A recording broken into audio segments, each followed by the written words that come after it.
Welcome, dear friends, to A Tale of Love Lost and Found. Enjoy the story. The oncology ward at Mercy General Hospital was eerily quiet in the post-lunch lull. Jack Anderson walked the familiar path to room 217, his hands trembling as he clutched a bouquet of irises. The nurses nodded sympathetically as he passed. They all knew him by now. He had been a constant presence since his wife Lily's diagnosis 6 months ago. Jack felt as if each visit drained him a little more, yet he returned every day. The sight of Lily in that hospital bed was both a comfort and a heartbreak. As he entered the room, his heart clenched painfully at the sight of her frail form. Her once vibrant blonde hair had thinned, now reduced to a soft, wispy pixie cut. It was slowly growing back after the brutal rounds of chemotherapy, but her pale skin and the tubes attached to her body told the full story. "Hey, beautiful," Jack whispered, his voice thick with emotion as he placed the flowers on the bedside table. "How's my girl doing today?" Lily's eyes fluttered open, her lips curving into a weak yet radiant smile. "Still here," she whispered, her voice barely audible. "Still fighting." Jack leaned down, kissing her forehead tenderly, the antiseptic smell of the hospital room filling his lungs. It was a scent he had grown too accustomed to, one that now replaced Lily's familiar vanilla perfume. "That's my warrior," he murmured, his eyes glistening with unshed tears as he sat in the chair by her side. He gently took her hand, feeling the coolness of her skin. Every visit was a battle between hope and despair. As he sat there, his mind began to wander back to the day they first met, 4 years ago. Jack had been on assignment for Snapshot magazine, covering the Harmony Music Festival, a small yet lively event held outside of Chicago. His camera had captured the festival's electric energy, vibrant costumes, ecstatic concertgoers, and performers pouring their hearts into their art. But amidst all the chaos, it was a lone guitarist sitting in the town square that caught his attention. The woman sat on a simple wooden stool, her fingers effortlessly dancing across the strings of an acoustic guitar. Her eyes were closed, and she seemed entirely lost in the music, oblivious to the world around her. Jack lowered his camera for the first time that day, mesmerized by the haunting melody she played. Her presence was magnetic, and as the last note faded into the air, she opened her eyes, and their gazes met across the square. Jack felt an inexplicable connection in that moment, but before he could approach her, someone bumped into him, momentarily breaking the spell. When he looked back, she was gone. For days afterward, Jack scoured the town, showing her picture to locals and even festival organizers, but no one seemed to know who she was. It was as if she had vanished into thin air, leaving behind only the lingering memory of her melody. Jack returned to Chicago, unable to shake the thought of the mysterious guitarist. She haunted his dreams, her music a constant in the back of his mind. He even found himself sketching her face in the margins of his notebooks during boring meetings. He was captivated, though he knew almost nothing about her. Weeks later, Jack was walking past a newsstand near his apartment when something made him stop in his tracks. Behind the counter sat a woman who could have been the guitarist's twin. His heart raced as he approached her. "Excuse me," Jack began, his voice tinged with desperation. "This might sound crazy, but were you at the Harmony Music Festival last month? I swear I saw you playing guitar in the town square." The woman looked up, her brow furrowed in confusion. "I think you've got the wrong person," she said slowly, shaking her head. "I've never been to that festival, and I don't even play any instruments." Jack felt his face flush with embarrassment. "I'm sorry," he stammered. "You just look exactly like someone I saw there." The woman laughed, her voice warm and melodious, and for a moment Jack could almost hear the music again. "Well, they say everyone has a doppelganger somewhere. I'm Lily, by the way." "Jack," he replied, extending his hand. "Jack Anderson." As they shook hands, Jack felt a spark of electricity between them. "Listen," he said impulsively, "would you like to grab a coffee sometime? I swear I'm not a creep, just a photographer with a faulty memory." Lily hesitated, her eyes searching his face. Then she smiled. "Why not?" "It's not every day I get mistaken for a rock star." That chance encounter changed both their lives forever. Jack and Lily's romance blossomed quickly. What started as a simple coffee date turned into dinner and then into weekends, spent exploring new places together. Before long, they were inseparable.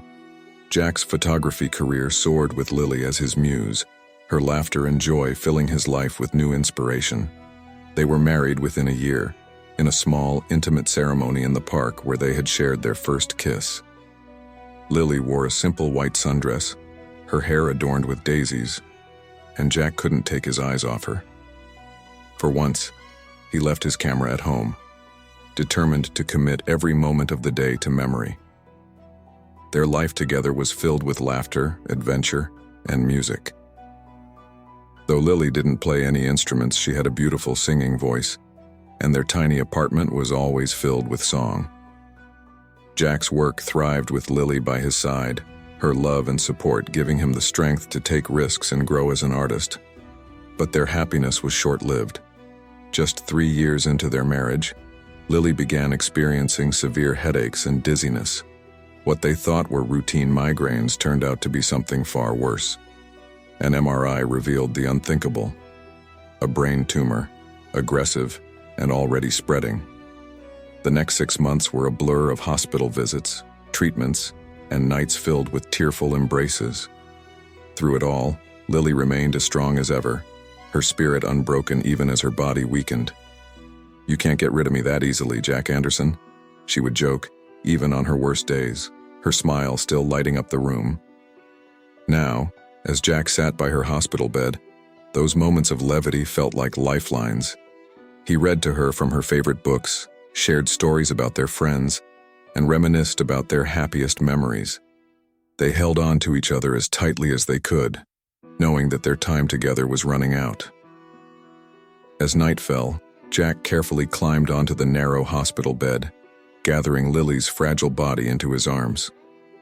She nestled against him, her small frame fitting perfectly into the curve of his chest. "Tell me a story," Jack whispered, his voice breaking with emotion. Lily smiled, her eyes closing as she began softly. "Once upon a time there was a photographer who fell in love with a girl he thought was a guitarist." Jack listened to the story of their love, the story they had created together, until they both drifted off to sleep. Lily slipped away in the early hours of the morning, her body still wrapped in Jack's arms. When the nurses came to check on her, they found him sitting silently, her hand clasped in his.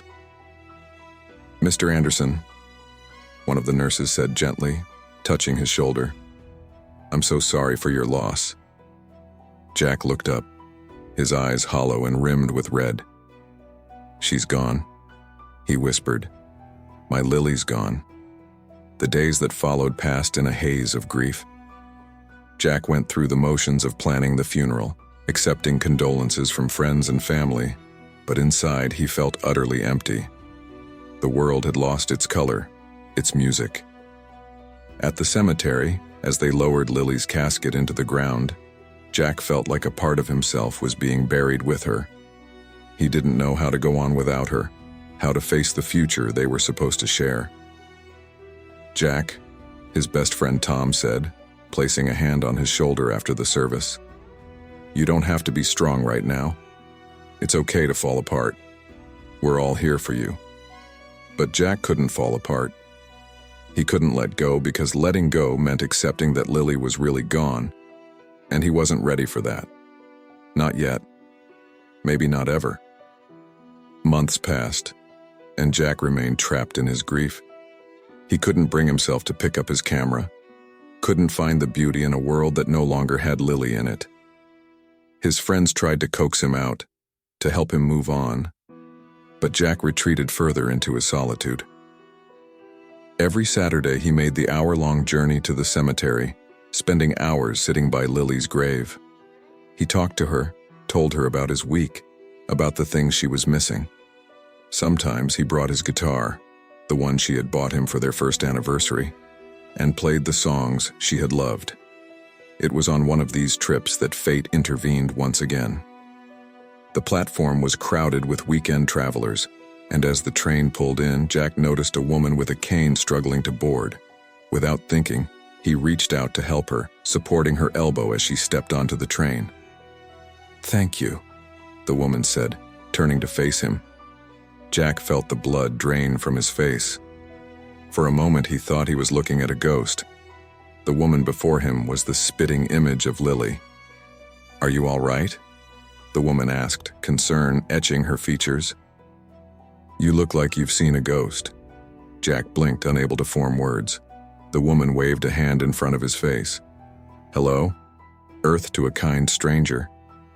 "I'm sorry," Jack finally managed to say. You look exactly like someone I used to know." The woman tilted her head, studying him. "That's a new one," she said with a smile. "Usually guys just offer to buy me a drink. I'm Leah, by the way." "Jack," he replied automatically, shaking her hand. He couldn't shake the feeling that his life was about to change once again.